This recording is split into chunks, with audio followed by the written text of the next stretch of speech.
శ్రీ గురుభ్యో నమ. మనం ఏ విధంగా జీవించాలి, దీని గురించి మన గ్రంథాలు ఏ విధంగా చెప్తున్నాయి అంటే, మహాభారతంలో ఒక విషయం చెప్తూ వస్తున్నారు. పూర్వే వయసి తత్కుర్యాత్ ఏన వృద్ధ సుఖం వసేత్.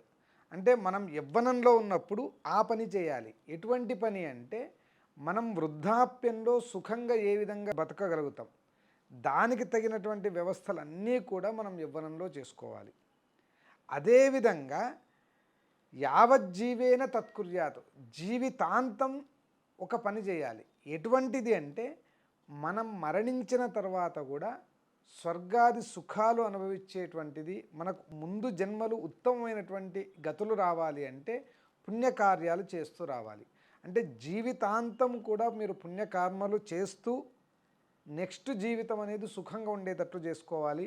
అదేవిధంగా యవ్వనంలో ఉన్నప్పుడు వృద్ధాప్యంలో సుఖంగా ఉండేటట్లు ఇప్పుడే అన్ని వ్యవస్థలు చేసుకొని బతకాలి. ఈ విధంగా మనకు శాస్త్రం మన జీవన శైలి ఏ విధంగా ఉండాలి అనే దాన్ని నిరూపిస్తూ ఉన్నది.